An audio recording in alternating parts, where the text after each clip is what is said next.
আজ সনাতন ধর্মাবলম্বীদের অন্যতম বড় ধর্মীয় অনুষ্ঠান জগন্নাথ দেবের রথযাত্রা উৎসব পালিত হবে। ইসকন বাংলাদেশের উদ্যোগে অন্যান্য বছরের মতো এবারও রথযাত্রা উৎসব হবে। আর এ বিষয়ে বিস্তারিত জানাতে রাজধানীর স্বামীবাগ থেকে যুক্ত আছেন শাহরিয়ার জামান পুলক। পুলক, রথযাত্রার আনুষ্ঠানিকতা কি শুরু হয়েছে কিনা জানাবেন, আর বিশ্ব শান্তি ও মঙ্গল কামনায় অগ্নিহোত্র যজ্ঞ কখন হবে? এছাড়া রথযাত্রা দুপুরে কখন বের হবে জানাবেন।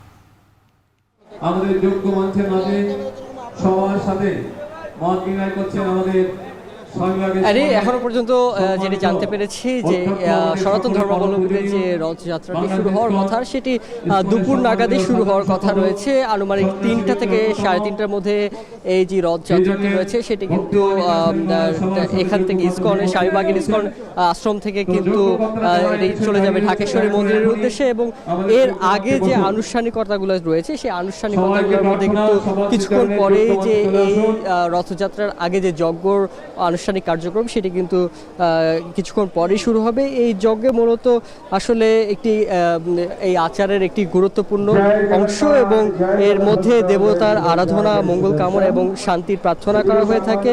এবং এর প্রথমত হয় হচ্ছে বৈদিক মন্ত্রপাঠ, এবং এরপরে করা হবে অগ্নি প্রজ্বলন, এরপরে আহুতি প্রদানের মাধ্যমে দেবতার পূজা করা হবে। এরপর মঙ্গল শান্তি প্রার্থনার পর প্রসাদ বিতরণের পরে কিন্তু এই যে যজ্ঞের কার্যক্রম সেটি কিন্তু শেষ করা হবে। এবং রথযাত্রার ক্ষেত্রে শুরুর আগে অনেক মন্দিরে আসলে মঙ্গল যজ্ঞ বা হোমযজ্ঞ অনুষ্ঠিত হয়, এবং এর মাধ্যমে রথযাত্রা যে নির্বিঘ্নে সম্পন্ন হওয়া এবং ভক্তদের মঙ্গল এবং বিশ্ব শান্তি কামনা করা হয়। এবং এরপর পূজা অর্চনা শেষে দেবী গ্রহ থেকে রথে অধিষ্ঠিত করা হয়, এবং এরপরে আসলে রথযাত্রা শুরু হয়। এবং আমরা জানি যে প্রতি বছরের ন্যায় এবারও কিন্তু ইসকনের যে আশ্রম, যে স্বামীবাগে, সেখানে কিন্তু বড় করে আয়োজন করা হচ্ছে।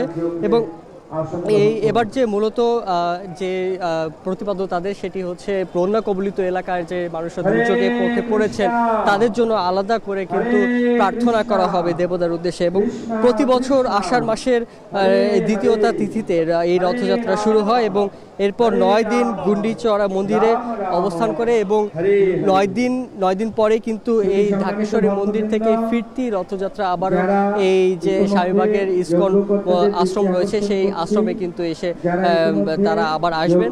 তো এই যে 9 দিনের একটি সর্বমোট আচার অনুষ্ঠানের কার্যক্রম সেটি কিন্তু আজকের মাধ্যমেই অনুষ্ঠানটি শুরু করা হচ্ছে। এবং আমরা যতটুকু জানতে পেরেছি যে দুপুরের পর বিভিন্ন অতিথিদেরকে আমন্ত্রণ করা হয়েছে। এর মধ্যে রয়েছেন বাংলাদেশ এলজিআরডি মন্ত্রী যিনি মির্জা ফখরুল ইসলাম আলমগীর, তিনিও কিন্তু এখানে আসার কথা রয়েছে। তো এই ছিল আপাতত আমার কাছে রাজধানীর স্বামীবাগের যে ইসকন আশ্রম কেন্দ্র সেখান থেকে সর্বশেষ।